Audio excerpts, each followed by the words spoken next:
오늘 말씀 제목으로는 사랑받은 사람은 이 머문 자리에서도 사랑합니다 라는 제목으로 함께 말씀을 나누도록 하겠습니다. 여러분, 우리는 정말 사랑을 하고 싶지만 사랑하기 너무 어려운 시대를 살아가고 있습니다. 이것에 대해서 몇 가지 지표들이 있었는데요. 2025년 12월 한 기사에서 20, 30대 대인 신뢰도가 낮아졌다는 사실을 소개하고 있었습니다. 이 국가대의처에서 조사한 결과를 따르면 19세에서 29세의 대인 신뢰도는 53.2%, 또 10년 전보다 21.6%, 그리고 30대는 54.7%로 20%포인트가 낮아졌다고 보고했습니다. 전체적인 비율로 보면 대인 신뢰도가 2014년에 74.8%에서 2024년 53.2%로 크게 떨어졌음을 보고하고 있는데요. 그리고 2025년 트렌드 모니터에서도 한 설문조사를 하게 됩니다. 한국 사회 이전 대비 갈등 빈도 및 수위가 높아지고 있다는 것에 대한 설문조사를 진행했는데, 현 한국 사회의 갈등 수준 평가에 대해서 2023년부터 2025년간 예전에 비해 사회적 갈등이 더 많아진 것 같다고 응답한 비율이 평균 80% 정도대 보이고 있으며, 요즘 우리 사회의 사회적 갈등은 과격한 방식으로 표출되는 경향이 있다라고 응답한 비율이 2025년에만 해도 78.6%로 높게 응답되고 있습니다. 거기 한국 사회의 갈등 수준 심각성은 24년에 86%, 또 이렇게 응답했고 25년에는 89.4%로 24년보다 25년이 약 3.4%가 증가했음을 보여주고 있습니다. 이러한 결과들은요, 현재 사회가 다른 사람에 대해 신뢰를 하지 못하고 있으며, 이것은 서로 사랑하는 것과 거리가 멀어지고 있는 시대가 되어가고 있다는 것을 보여주고 있습니다. 이것뿐만 아니라 이제는 나 스스로도 사랑하기 어려운 시대를 살아가고 있음을 보여주고 있는데요. 국무조정실에서 조사한 한 설문조사를 보면 청년들의 고립 은둔에 대해 조사를 했는데, 청년들 중 고립 은둔 청년의 비율이 대폭 증가하였고, 그 이후로 취업의 어려움이 32.8%, 인간관계 어려움이 11.1%, 학업 중단이 9.7%로 응답하였습니다. 그러면서 이 우울증을 함께 겪었다라고 답한 청년의 비율이 6.1%에서 8.8%로, 자살 생각을 경험한 청년은 2.4%에서 2.9%로 늘어났다는 사실을 보고했습니다. 이러한 모습은 미래뿐만이 아니라 타인의 시선에 대한 깊은 두려움을 가지고 있으며, 나아가 나의 생각 기준에 못 미쳐 부족한 모습을 보이는 나의 모습을 보며 나 스스로도 사랑하기 어려워지고 있다는 것을 간접적으로 보여주고 있습니다. 이렇게 우리는 사랑하기 어려운 시대를 살아가고 있습니다. 실제로 우리가 살아가는 학교, 직장, 심지어 이 교회 안에서 사랑하기 어려운 모습들이 겪곤 합니다. 그런데 성경은 뭐라고 이야기하냐면, 그런데도 성경은 서로 사랑하라고 끊임없이 우리에게 이야기하고 있습니다. 이 사랑하기 어려운 시대 가운데, 더 이상 사랑하는 것도 벅찬 이 시대 가운데 우리는 정말 사랑할 수 있는 걸까요?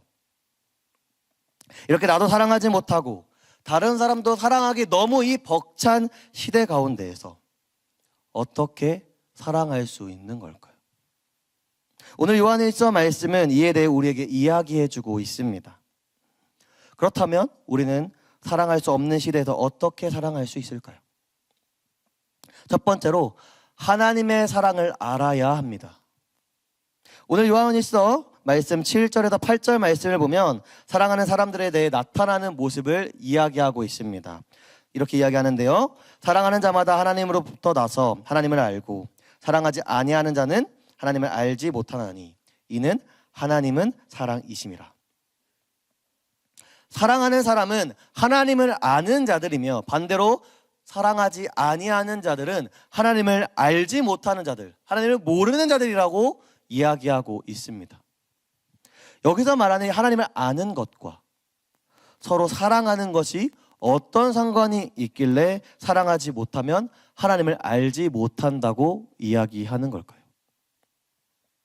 오늘 본문에서 표현된 이 알다라는 단어의 헬라어 어원은 기노스코라는 단어의 어원입니다. 이 단어의 의미는 단순히 지식적으로 아는 것만이 아니라 느끼다, 인식하다 등의 여러 의미로 사용되고 있습니다. 즉 해당 본문에서 말하는 알다라는 단어의 개념은요, 단순히 지적인 수준에서 머무는 것이 아니라 이 하나님의 사랑을 경험적으로 느끼고 인식하여 깨닫는 것을 말하고 있는 겁니다. 이것은 우리에게 보내주신 이 성령님을 통해 지금도 계속해서 우리의 삶 가운데 느끼고 있는 것입니다. 마치 우리가 미슐랭 가게나 엄청 맛있는 맛집에 가서 그 음식을 직접 먹어봐야 그 음식이 얼마나 맛있는지 아는다고 이야기하는 것처럼, 우리가 하나님을 안다라는 것은 그 하나님의 놀라운 사랑을 직접 경험하고 느껴본 자들이라면 그것을 절대 모른다라고 이야기할 수가 없다라는 겁니다. 그럼 성경은 이 하나님을 어떻게 이야기할까요?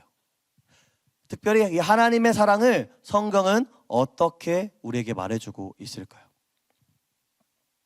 8절과 16절에서 반복해서 오늘 이야기하고 있는데, 바로 하나님은 사랑이시다라고 말합니다.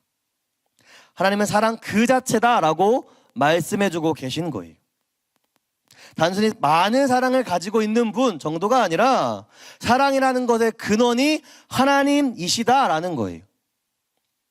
즉 이 사랑이라는 속성은 하나님으로부터 나온다라고 이야기합니다. 그래서 하나님은 우리를 위해 하시는 모든 계획과 행동의 근거가 바로 이 사랑이다라고 이야기하는 거예요. 하나님께서 우리의 기도를 들어주시고 때론 우리의 삶 가운데 고난을 주시기도 하는 것은 다 하나님이 우리를 사랑하기 때문에 이루어지는 것들이다라고 이야기하는 겁니다. 이런 하나님의 사랑은 인간이 할 수 있는 사랑을 뛰어넘은 무한하고 이해할 수 없는 사랑입니다. 무엇보다 이 사랑의 결정적인 증거가 있는데, 그것은 바로 죄인을 우리를 살리기 위한 예수 그리스도의 십자가 사랑입니다. 이 사랑이 무한하고 엄청난 이유, 그것이 우리에게 위로가 되는 이유는, 이것은 이미 우리가 죄인인 것을 다 아시면서도 인간의 몸으로 오셔서 삶과 죽음을 경험한 그 예수 그리스도의 사랑 때문이요, 우리의 삶이 어떠하든지 이 사랑에는 변함이 없다는 사실 때문입니다. 여러분, 무엇보다 이 사랑에 대해서 요한일서 4장 19절은 우리에게 이렇게 이야기해주고 있습니다. 우리 이 시간 함께 요한일서 4장 19절 말씀 함께 읽어보도록 하겠습니다. 시작. 우리가 사랑함은 그가 먼저 우리를 사랑하셨습니다. 하나님께서는 우리를 먼저 사랑하셨습니다. 우리가 하나님을 사랑하기 때문에 우리를 사랑해 주신 것이 아닙니다. 우리가 능력이 뛰어나고 하나님이 어떠한 조건을 이야기했을 때 그 조건을 맞췄기 때문에 우리를 사랑하신 것이 아닙니다. 하나님께서 우리가 어떠하든 먼저 우리를 사랑해 주셨습니다. 하나님은 우리에게 조건적 사랑이 아니라 무조건으로 사랑해 주신 것입니다. 하나님의 사랑은 사랑받을 자격 없는 자들을 무조건 사랑하시는 값없는 은혜의 사랑입니다. 그래서 우리는 이런 하나님의 사랑을 깨달았을 때 나와 다른 사람을 사랑할 수 있는 겁니다. 이 사랑 안에 거할 때 요한에서 4장 18절에서 이야기하는 것처럼 형벌에 대한 두려움, 나의 못난 모습을 통해 사랑하지 못하는 마음에서 벗어나 하나님이 연약한 나를 용납하시고 사랑하신다는 것을 깨닫게 되는 겁니다. 이 사랑을 깨닫게 될 때 우리는 한 가지 생각해 볼 수 있게 됩니다. 연약한 나를 사랑해 주시는 그 하나님이 내가 사랑할 수 없는 그 사람에게도 동일하게 사랑하신다라는 사실을 말입니다. 그러면 우리는 다른 사람을 사랑하지 않을 수 없게 되는 겁니다. 그래서 하나님은 오늘 말씀을 통해 사랑하는 자마다 하나님을 안다고 말씀하고 계신 겁니다. 사랑하는 맑은 광천교회 청년 여러분, 여러분은 지금 여러분의 나의 모습은 어떻습니까? 오늘 나는 하나님의 사랑을 아는 자로 살아가고 있습니까? 혹은 여전히 나와 다른 사람을 사랑하지 못하고 계십니까? 그렇다면 여러분, 이 하나님의 사랑을 달라고 간구하십시오. 단순히 지식적이 아니라 그 하나님의 사랑이 나의 마음속 깊이 깨닫게 해달라고 간구하십시오. 나를 구원하셨다고 하는 그 십자가의 사랑이 오늘 나에게 절실히 깨달아지게 해달라고 간구하십시오. 바라긴 하나님의 사랑을 마음속 깊이 깨달아 나와 다른 사람을 사랑하는 맑은샘 광천교회 청년 모두가 되시길 소망합니다. 두 번째로, 하나님께서 사랑하시는 방식을 닮아가야 합니다. 하나님의 사랑은 단순히 추상적인 것이 아닙니다. 실제적으로 나타나는데 그것이 우리 죄를 위해 자신의 아들 예수 그리스도를 화목제물로 내어주신 것입니다. 이 사랑은 굉장히 구체적이고 희생적인 사랑입니다. 이런 하나님의 사랑은 우리의 죄 문제에 대한 구속, 죄에 대한 용서라는 필요를 채우신 사랑입니다. 이 사랑에 대해 집 잉그램 목사님도 다음과 같이 정의합니다. 사랑이란 받을 자격이 없는 사람에게 자신의 큰 희생을 감수하면서 그가 가장 필요로 하는 것을 주는 것입니다. 사람이 덫에 걸리면 속담에 나오는 대로 발에 가시가 박힌 사자같이 됩니다. 가시를 빼야 하지만 사자는 자기를 도와주러 가까이 오는 사람을 공격합니다. 그러나 사랑은 값을 치르고서라도 누군가를 자유롭게 합니다. 그렇게 될 때까지 멈추지 않습니다. 값을 치를 가치가 있다는 것을 당신도 알게 될 것입니다.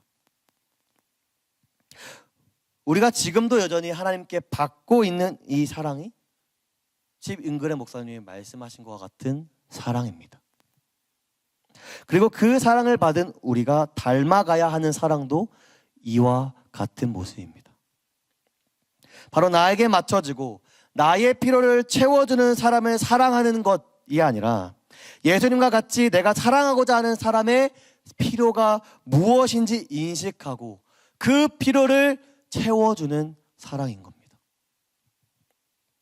그래서 자신의 아들 예수 그리스도를 화목 제물로 희생하신 겁니다.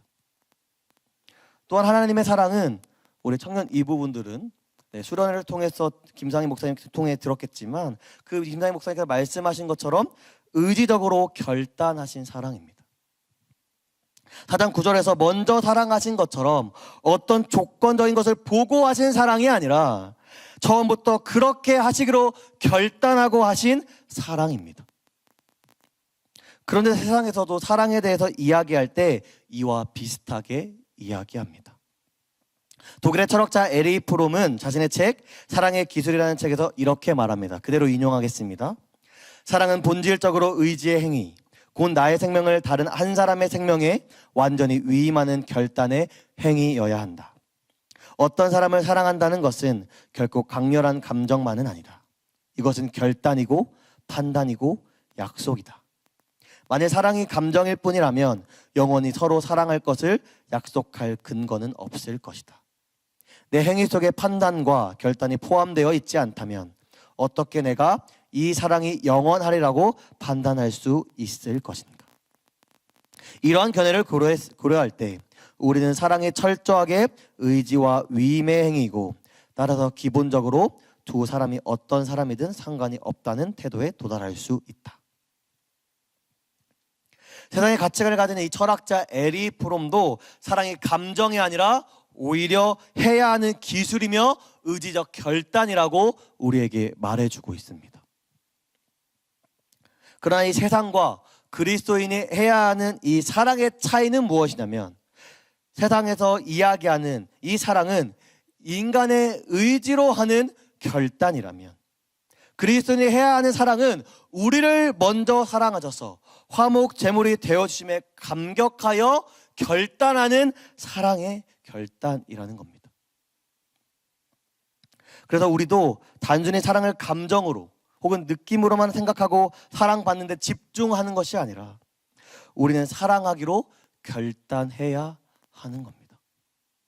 그리고 그것이 우리의 행동에서도 구체적으로 드러나야 하는데 어떻게 드러나야 하는지 성경은 우리에게 이야기해주고 있습니다. 특별히 고린도전서 13장 4절에서 7절에서 이렇게 말하고 있는데요. 우리 다 같이 한 목소리로 읽어보도록 하겠습니다. 시작. 사랑은 오래 참고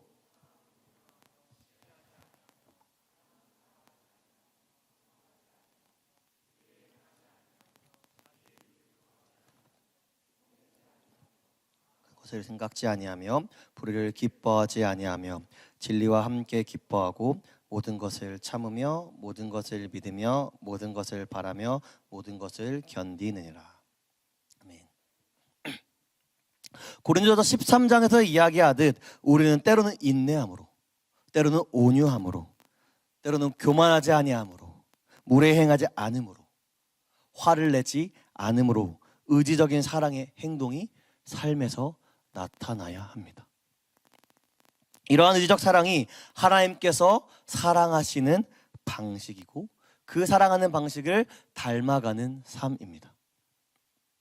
사랑하는 말씀드린 광천교회 청년 여러분, 지금 여러분은 어떻게 살아가고 계십니까? 하나님께서 보여주신 희생하며 다른 사람의 필요를 채워주는 그 사랑, 의지적 결단을 내리는 그 사랑을 하고 계십니까? 아니면 사랑받기를 원하며 나의 필요를 채워줄 때만 하는 그 사랑만 하고 계십니까? 나의 필요를 채울 때 하는 그 사랑은 우리가 하기 너무 쉬운 사랑입니다. 그와 반대로 하나님께서 보여주신 이 사랑의 방식대로 사랑하기란 너무 쉽지 않습니다.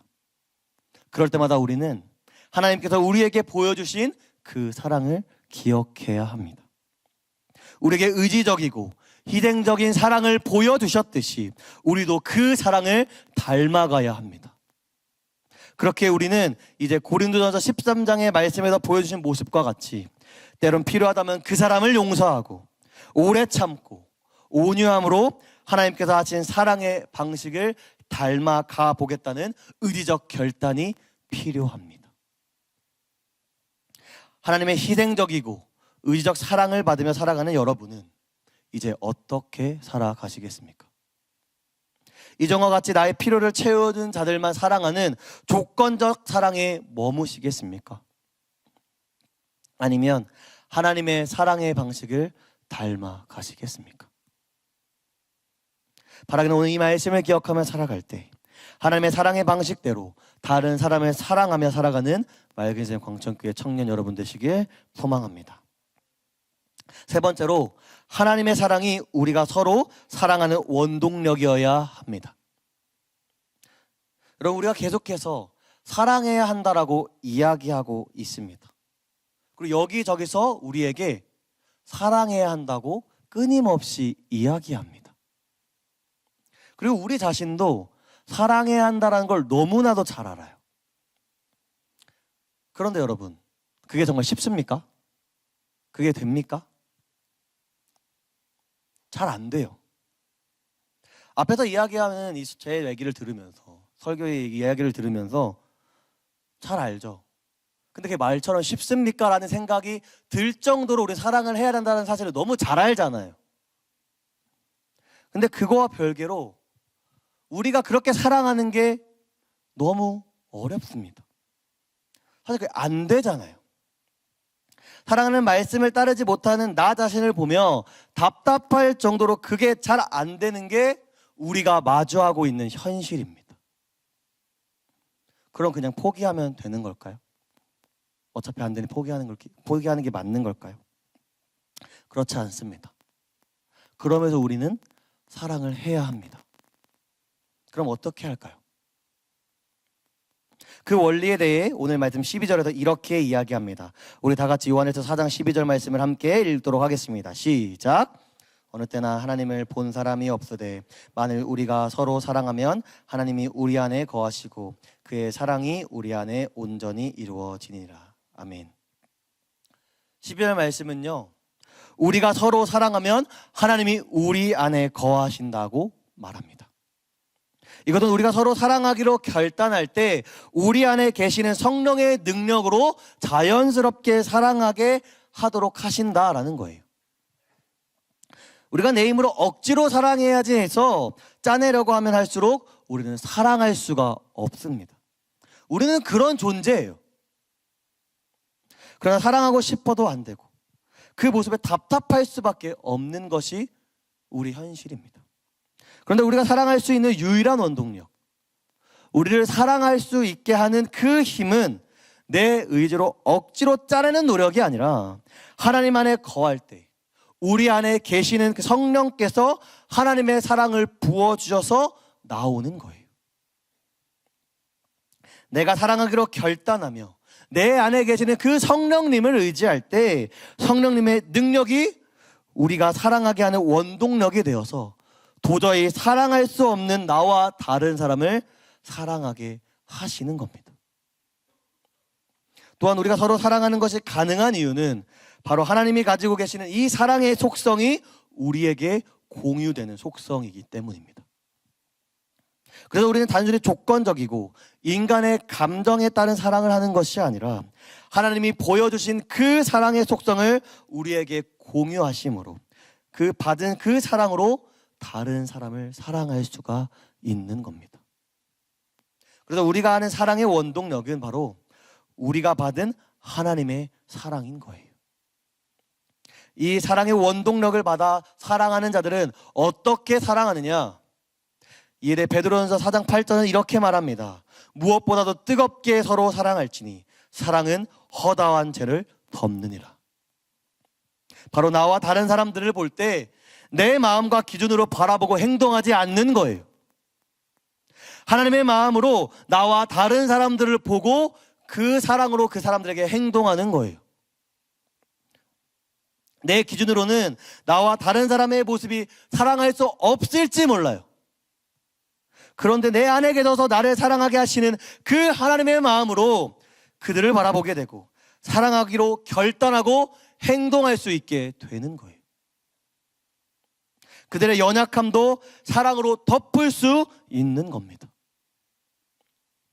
이렇게 될 때 여러분 어떻게 되시는지 아십니까? 바로 이 공동체가 아름다워 보여요. 정말 세상이 아름다워 보이듯 이 공동체가 아름답게 보이는 겁니다. 왜 그럴까요? 하나님의 사랑의 마음으로 공동체를 바라보고 있기 때문입니다. 물론 공동체가 연약한 부분이 분명히 있습니다. 내가 그들을 사랑한다라고 해도 우리 각자의 연약함은 남아있어요. 왜냐하면 인간은 본래 죄인이며 그 죄된 속성이 우리에게 남아있기 때문이에요. 그런데 하나님께서 죄된 인간을 사랑하셔서 구원하셨습니다. 그리고 그 사랑의 시선으로 우리를 여전히 바라보고 계세요. 우리 안에 거하시는 성령님으로 사랑할 때 공동체를 사랑하는 마음이 이러한 마음인 겁니다. 각자 연약함이 있어도 그 연약한 나를 사랑하셨듯이 다른 사람도 동일하게 사랑하고 계신다는 사실을 알게 된다면 우리도 그 사람을 바라볼 때 내 안에 계시는 그 하나님의 사랑이 역사하셔서 그들을 사랑의 눈으로 바라보고 사랑하기로 결단할 수 있게 되는 겁니다. 무엇보다 그것이 가능하게 하는 것이 무엇이냐면 그 사랑의 증거인 십자가를 믿는 믿음입니다. 예수 그리스도의 십자가 사건을 통해 우리를 사랑하시는 그 하나님의 놀라운 사랑을 믿어야만 놀라운 하나님의 사랑이 깨달아지고 그 사랑을 내 마음속 깊이 경험되어야만 내 안에 계시는 성령님의 능력으로 나와 다른 사람을 사랑할 수 있게 되는 겁니다. 이 원동력만이 우리가 사랑할 수 없는 시대에서 사랑하게 할 수 있습니다. 사랑하는 맑은 생광천교회 청년 여러분, 이제 여러분은 어떻게 하시겠습니까? 사랑할 수 없는 현실과 나의 모습에 답답해해서 좌절하거나 혹은 나에게 맞는 이들만 사랑하는 조건적 사랑만 하며 살아가시겠습니까? 아니면 사랑할 수 없는 나를 사랑하시는 하나님을 믿음으로 성령님의 능력을 원동력 삼아 나와 다른 사람을 사랑하는 삶을 살아가시겠습니까? 나를 사랑하는 것, 그리고 무엇보다 다른 사람을 사랑하는 것이 정말 어려울 수 있습니다. 선뜻 사랑하기 어려울 수 있습니다.